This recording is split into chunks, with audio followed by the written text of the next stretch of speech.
You may recall that in the most recent Miss USA pageant, the eventual winner, Kara McCullough, Miss Washington, D.C., was asked a question about health care. Let's listen to the question and her answer. Do you think affordable health care for all U.S. citizens is a right or a privilege, and why? I'm definitely going to say it's a privilege. Now, the next morning, in an interview on Good Morning America, she made a clarification, and it sounded like this. But I would like to just take this moment to truly just clarify, because I am a woman, I'm going to own what I said. I am privileged to have health care, and I do believe that it should be a right. And I hope and pray moving forward that health care is a right for all worldwide. This is the Free to Be Free podcast, encouraging you to assert your liberty because you are free to be free.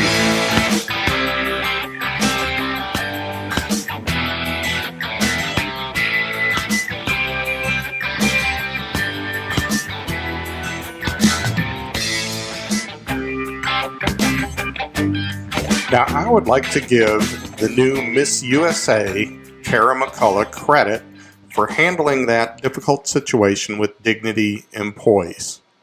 After all, she did not ask to be put into that situation. She was participating in a non-political beauty pageant, and she was the victim of somebody who had ability to select the questions or write the questions. And this person or persons felt the need to inject a political argument into an apolitical event. This was further compounded by the fact that she was given a question that offered a false dichotomy, a choice between two answers which did not have a basis in reality. She was asked if health care should be a right or a privilege, and this just does not properly define the debate over health care. In her defense, I want to give her credit for her answer, and if I take her answer on the evening before in the pageant and her clarification on Good Morning America together and take her at her word, I think she just answered in a way of saying, I think health care is a privilege, meaning I feel privileged to have health care, or I am grateful for the coverage that I have, and not really trying to enter the political debate of whether it should be a right or a privilege. Although in her Good Morning America comment, she said she does look forward to the day that everybody in the world has a right to health care. But for the purposes of this podcast, this offers a great introduction to an analysis of just exactly what is a right, what is a privilege, and what other options are there for classifying things like healthcare or education. Let's start with a definition of what a right is. The best way to think of a right is it is a just claim. Now, this is not just any claim, but it must be a just claim, meaning a fair claim.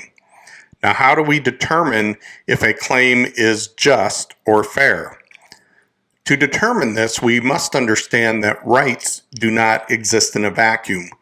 Rights or claims have to do with relationships with other people. So anytime that we assert that we have a right, we must understand that a right has a corresponding duty that it imposes upon others. And for a right to be a just claim, we can look at the duty that it imposes on others and determine if that is a just or fair duty.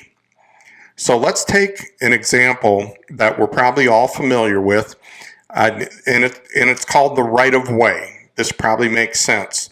So when you're driving along and you come up on an intersection, you have the right of way if there is no stop sign on your side of the road, but the opposite direction on the intersection, drivers may have a stop sign there.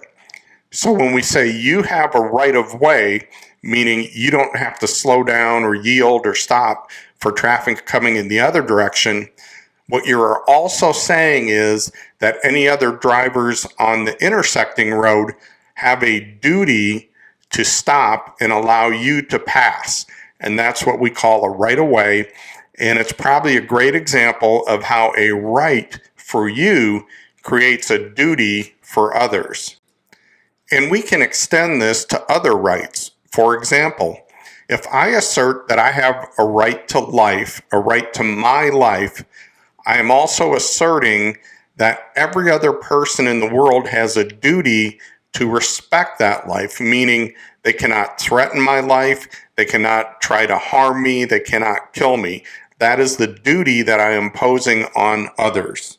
So if we want to determine if something that we claim is a right is a just claim, a good way to look at it is to understand the duty that we're implying that all others have. And if that duty appears to be fair or reasonable, we can then claim that this right is a just claim and therefore a legitimate right. So I think it's helpful to think of our society as a balancing act between rights and duties. My rights are always in competition with the duties that are imposed upon me by the rights of others. And vice versa, the duties that I impose upon others is always in competition with their rights as well. That means in a free society, I do not have unlimited liberty. My liberty and my freedom is always bound by my duty to others and vice versa. It's also helpful in this analysis to look at rights from a different dimension, and that is there are two types of rights. A person can have natural rights and legal rights. So natural rights are those that don't depend on laws or customs. They just arise either out of our humanity or, as the Declaration of Independence says, rights which we are endowed by our Creator. And these rights are often considered unalienable or inalienable, whichever term you want to use, which means that they cannot be separated from us. They cannot be taken from us even by a government. The other type of right is a legal right, which is a right that is specifically granted or bestowed by a legal system. So let's look at some examples of these. My right to life is a natural right, and this is given to me by my Creator, and it's specifically mentioned in the Declaration of Independence as an example of an inalienable right. So it's one that a government cannot take away from me. A legal right, then, is one that is specifically granted by a legal system. And a good example of that may be your right to vote. Your right to vote is dependent upon the government, the legal system that we have, and you are granted that right by being a citizen of the United States. Now let's look at these two examples in a different way. I gave you the example of the right to life. Life is a natural right where you're endowed by your Creator, and I use the example of voting as a legal right. But wait a minute, there is a difference here, right? A right to life is something that everybody has. Every person has this right to their life. However, a right to vote is not a general right in the same way that the right to life is, correct? So to vote in the United States, you have to be a citizen and you have to be at least 18 years old. So a right of this type that is limited to a special class, in essence, you have to earn that right by, in the case of the right to vote, being a citizen and being at least 18 years old. A special term for this would be a privilege. It's a right that is bestowed to a group of people, but not generally to everyone. And looking at things this way might help you see how the question that was posed to Miss USA was a false dichotomy. She was asked if healthcare is a right or a privilege. And actually, a privilege is a right. It's just a right that is not granted to the population in general. It's granted to a select few. So what she was being asked essentially is healthcare something that should be available to everybody or just a select few people? And that is just an unreasonable question. There is no reason to say certain people should not have access to health care based on some criteria like their age or they're a citizen or something like that. Now let's slice this a little bit different way to provide us some deeper insight into the question that Miss USA was asked. Another way to look at rights is they can be liberty rights or claim rights. And what I mean by that, a liberty right is a right you have to do something, and the duty that that right imposes on others is to simply allow you to do that activity. They don't really have to do anything or actively support or provide your right. On the other hand, a claim right is when you are actually imposing on another party an action or something they affirmatively have to do. So let's take a look at this. A great example of a liberty right is the right to free speech. And I'm obviously exercising my right to free speech in publishing this podcast. And it's a liberty right because in order to respect my right, the thing that everybody else has to do is nothing. They don't have to provide me the medium to do this podcast, to express my ideas. They don't even have to subscribe or even listen to it. And that is a liberty right. However, a claim right is a right where somebody else has to do something affirmative. And the right of way, the example that I used a little earlier, is a perfect example of a claim right. Because in order to respect my right of way in that intersection example, a person coming in the other direction has to respect or grant my right of way by putting their foot on the brake and stopping and letting me pass. So with that background, I would like to turn to what I believe is the most clear and succinct and perhaps well-known Declaration of Rights, and these words may sound familiar to you.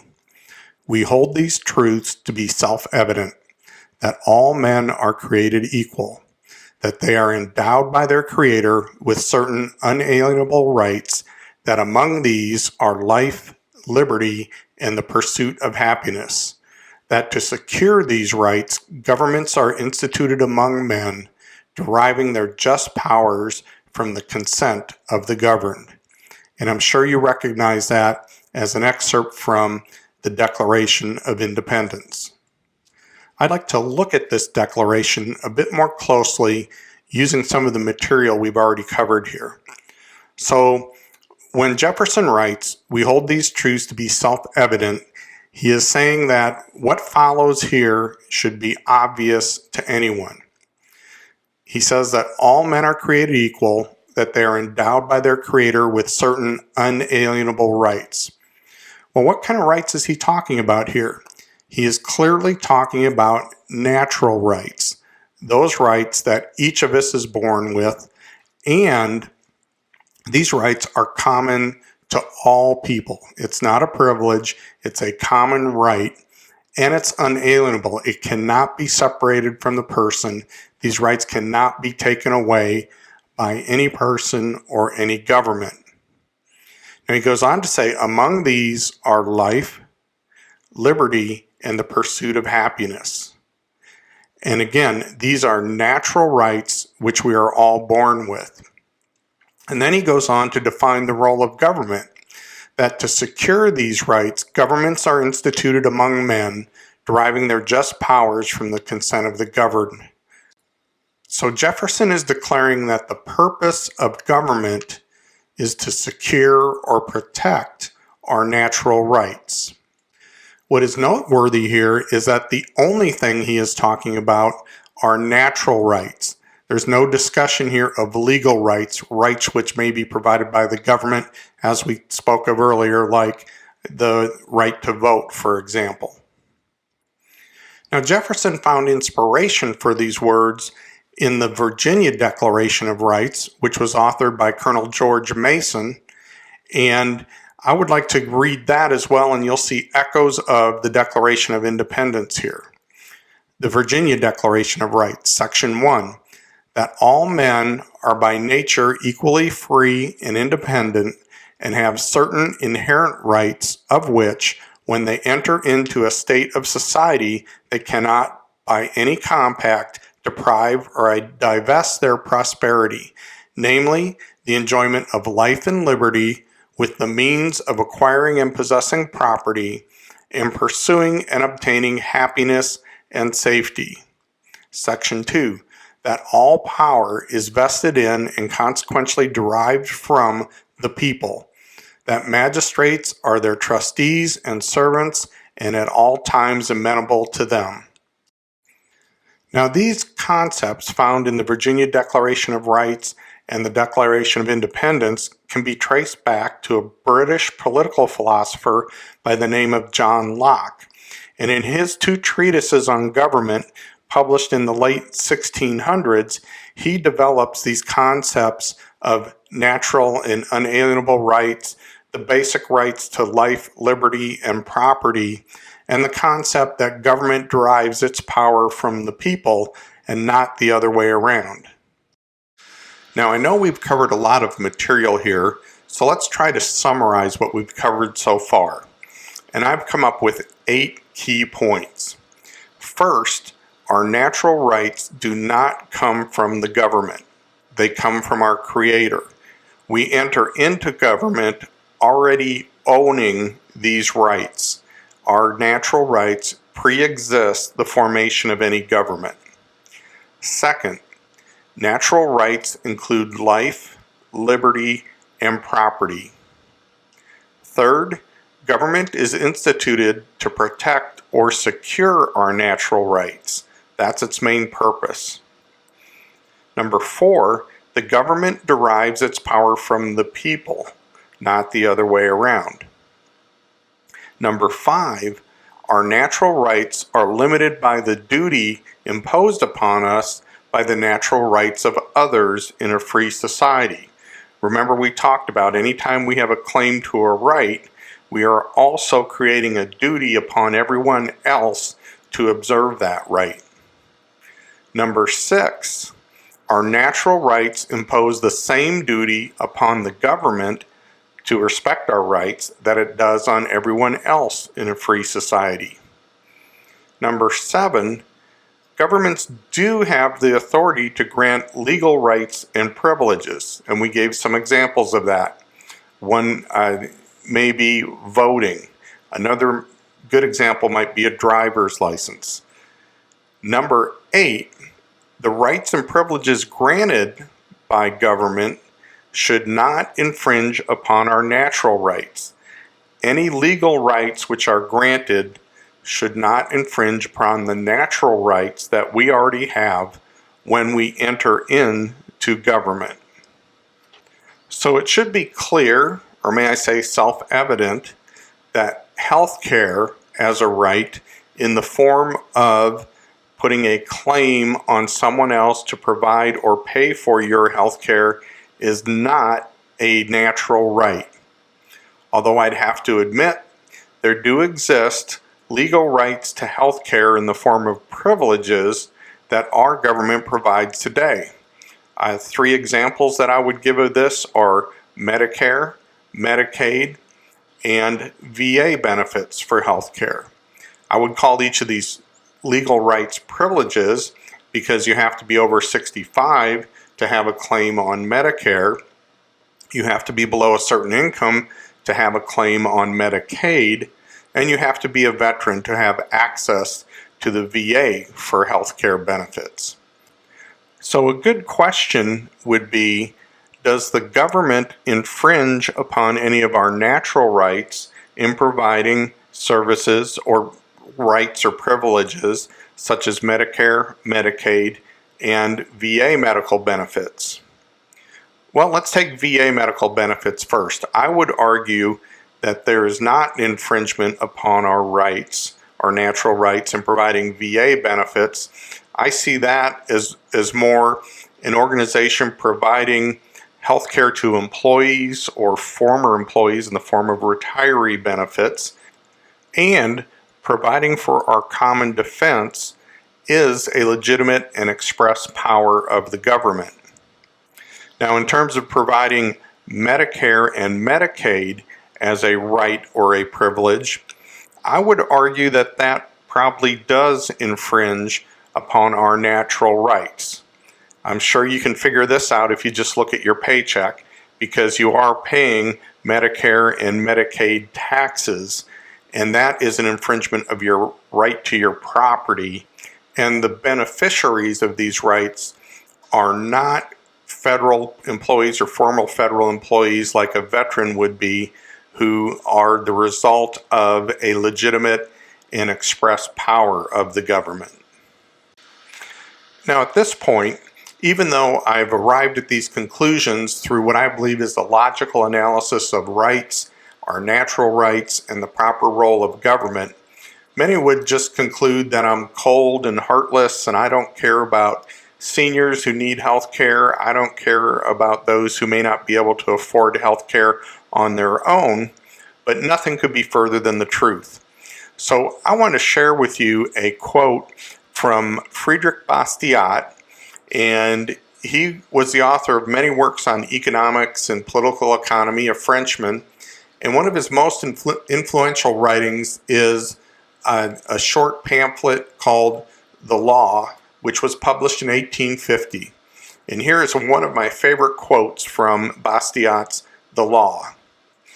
Socialism, like the ancient ideas from which it springs, confuses the distinction between government and society. As a result of this, every time we object to a thing being done by government, the socialists conclude that we object to its being done at all. We disapprove of the state education, then the socialists say that we are opposed to any education. We object to a state religion, then the socialist says that we want no religion at all. We object to a state enforced equality, then they say that we are against equality, and so on and so on. It is as if the socialists were to accuse us of not wanting persons to eat because we do not want the state to raise grain.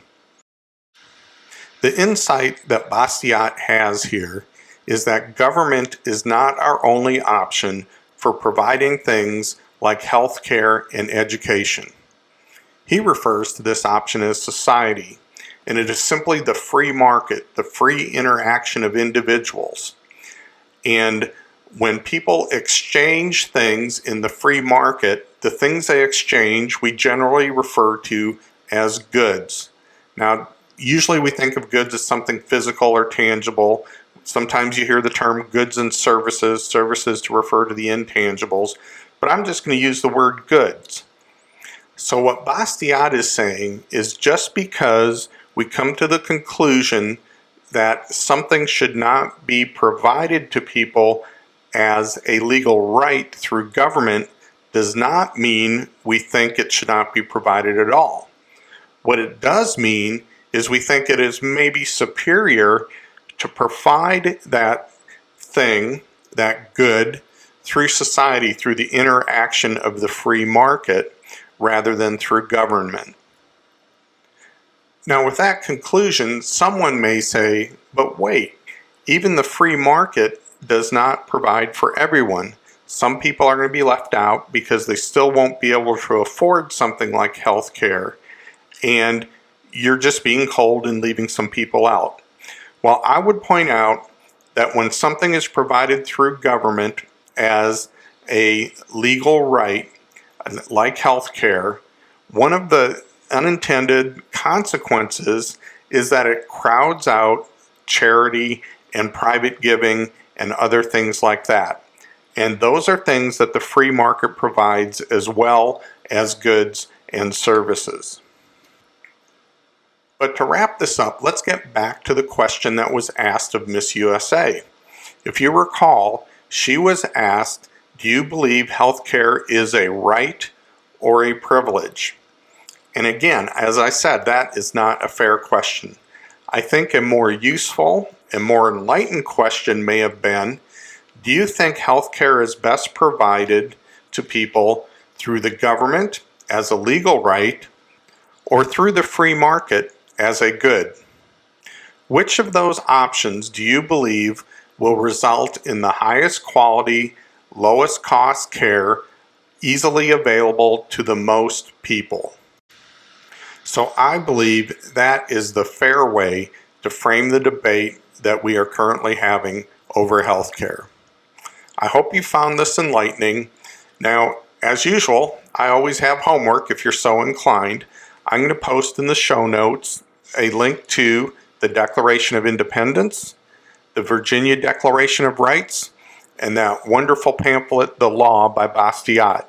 And I'd encourage you to take the time to read through those and do some thinking and come to your own conclusions on these issues.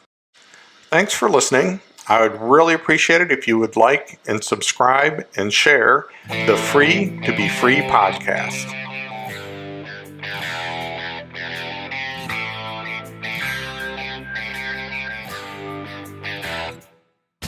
This is the Free to Be Free podcast. I'm Paul Phillips.